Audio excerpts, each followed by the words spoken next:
How to fix self-protection failed error code 4. So what you need to do is go to the downloads and find the file that you're having trouble with opening. So I'm having trouble with this file, let's say. What we're gonna do, we're gonna drag this file onto the desktop, just like that. Then we're gonna go to the local disk C, and then we're gonna go to games. If you don't have the games folder, just create one and rename it games. Then you're gonna drag and drop this file into games.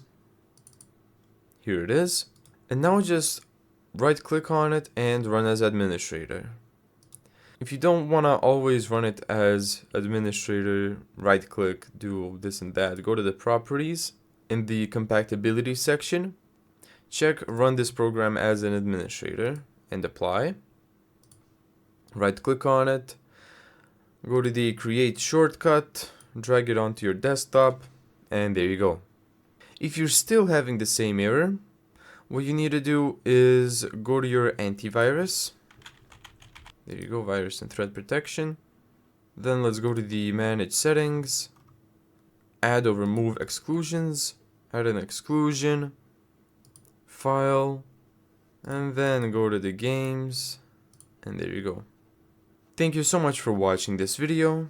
If you found this tutorial helpful, make sure to give it a thumbs up and subscribe. And as always, see you in the next video.